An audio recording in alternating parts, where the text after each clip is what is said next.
안녕하세요. 오늘도 채널 DRS를 방문해주신 여러분들을 환영합니다. 비행기가 하늘에서 연료인 기름을 버린다. 상식적으로 이해가 안 가는 행동이죠. 첫째, 비싼 기름을 아깝게 왜 버릴까? 둘째, 기름을 어떤 방식으로 버리는 걸까? 셋째, 기름을 하늘에서 버리면 땅에는 기름비가 내리게 될 텐데 지상에 있는 사람들에게 큰 피해가 가지 않을까? 이런 의문들이 있으실 겁니다. 일단 이렇게 기름을 버리는 경우는 당연히 정상 상황은 아니겠죠. 비정상 상황, 그 중에서도 이륙한 지 얼마 지나지 않아서 착륙을 해야만 하는 상황이 발생했을 때 이루어집니다. 왜 그런지 일단 착륙의 상황을 살펴보고 얘기를 이어가도록 하죠. 여러분들 비행기가 착륙할 때, 특히 땅에 완전히 가까워져 가고 있을 때 여러분들이 예상하시는 부분이 있죠.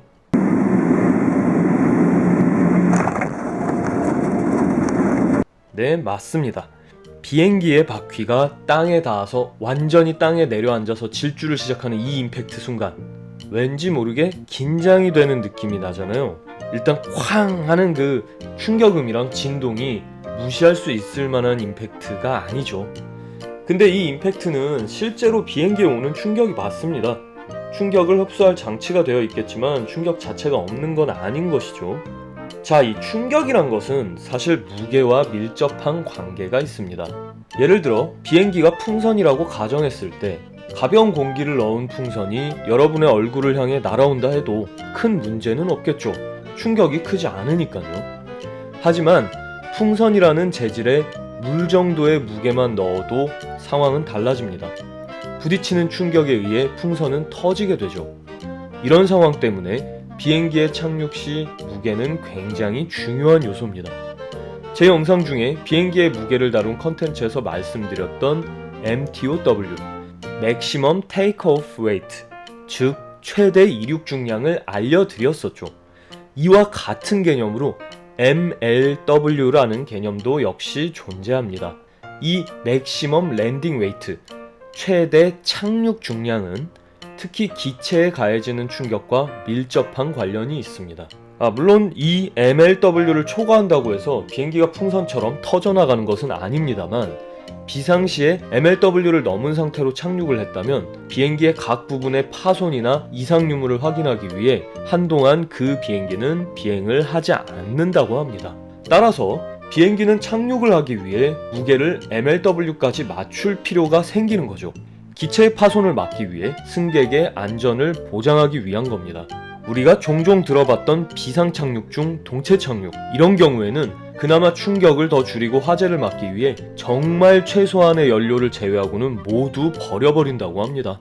이렇게 항공기가 자의로 연료를 버리는 것을 fuel dump라고 합니다. 사진은 컨티넨탈 에어라인의 fuel dumping 사진입니다. 날개에서 퍼져나온 것은 우리가 일반적으로 생각하는 비행운이 아니라 연료가 뿜어져 나오고 있는 모습입니다. 자, 그럼 생각해봅시다. 아까 제가 말씀드린 이륙한 지 얼마 되지 않아서 착륙을 할 때 기름을 버린다 라는 개념에서 이륙을 한 지 얼마 안 된 것은 얼마 정도의 시간일까요? 30분? 1시간? 4시간? 네, 이것은 시간의 개념이 아닙니다. 현재 남아있는 연료 양에 따라서 MLW 수준이 안 된다면 무조건 연료를 버려야만 하는 것이죠.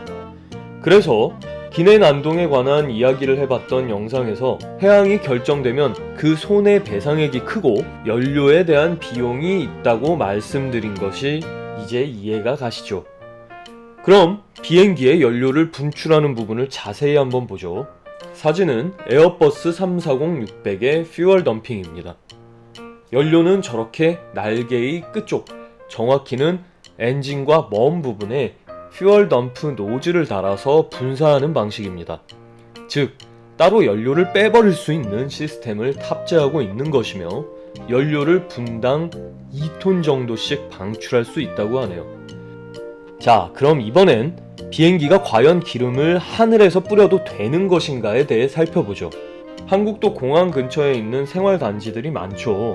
그곳에 거주하시는 분들은 하늘에서 기름이 떨어지나 걱정하면서 사셔야 할까요? 그렇지는 않습니다. 정상적인 상황에서는 지상에서 피해를 입지 않도록 여러가지 장치를 마련을 해 놓았으니까요. 노즐에서 방출된 연료는 액체화돼서 흘러내리는 것이 아니라 공중에서 기화되어 사라져 버립니다. 단순히 생각하는 기름비가 내릴 리는 없겠죠. 하지만 일정 고도를 유지한 상황이어야 기화가 된다고 하고, 특히 근처에 다른 항공기가 있으면 안 되기 때문에 보통 이 퓨얼 덤프는 항공 관제의 지시하에 이루어집니다. 기본적으로는 인적이 있는 곳은 피하며, 그 중에서도 바다 위와 같은 Appropriate Fuel Dumping Area라는 곳을 지정하여 그곳에서 연료 방출을 하게끔 하죠. 즉, 해당 항공사가 독단적으로 판단해서 아무데나 버려버리는 시스템은 아니라는 거죠. 따라서 이렇게 피해를 입는 경우는 굉장히 드문 경우죠. 하지만 이런 경우가 발생할 여지는 분명히 있기는 있습니다. 이건 기름비가 내리는 상황이 실제로 벌어져 버렸네요. 올해 1월 로스앤젤레스에서 상하이로 가던 델타 항공의 보잉 777 항공기가 마을 근처에서 퓨얼 덤핑을 해서 최소 50명가량의 인명피해가 생겼다는 뉴스입니다. 해당 항공기는 이륙한 지 20분 만에 비행 중에 엔진에 문제가 생겼다고 판단해서 다시 LA 공항으로 해항을 결정했는데요. 이 과정에서 퓨얼 덤프를 하는데 그 장소가 하필 학교와 운동장 등이 있는 지역이었네요. 그런데 전문가들의 의견은 이 과정이 매우 이상하다고 얘기를 해요. 일단 연료를 방출할 수 있는 장소에 일정 고도를 유지하며 뿌려진 연료를 기화시킨다는 공식에 하나도 맞지 않는 상황입니다. 잠깐 영상으로 보시죠.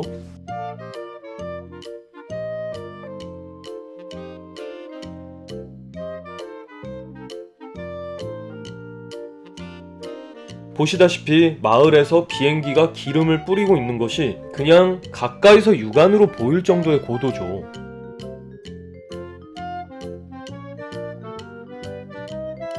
보통 항공관제의 지시를 따른다고 하는데 이 경우에는 그런 것도 아니었나 봅니다. 해당 항공편의 크루들은 관제탑에 퓨얼 덤프를 할 것이라고 알리지 않았다고 하네요. 어쨌거나 그래서 결론은 이런 상황이 벌어질 확률은 정말 작습니다. 하지만 확률이 0이 아닌 이상 항공사 관계자가 아닌 분들도 알아두시면은 정말 유용할 수 있을 지식이라고 말씀드리고 싶습니다. 자, 오늘의 주제 어떠셨나요? 여러분들의 육안으로 보이는 항공기가 날개 끝에서 뭔가를 방출하면서 머리 위를 날며 지나간다면 이 영상을 보신 분들은 그것이 비행운이 아닌 퓨얼 덤프라는 것을 바로 알아채시겠죠. 가까운 실내로 빠르게 대피하는 것이 필요하겠습니다. 더불어 이렇게 버리는 기름값을 괜히 변상하지 않도록 기내에서는 나와 다른 승객의 안전을 고려해서 항공기가 회항할 만한 행동도 자제하는 것이 좋겠죠. 지금까지 드로이센이었고요. 시청해주신 여러분들께 감사드립니다. 감사드립니다.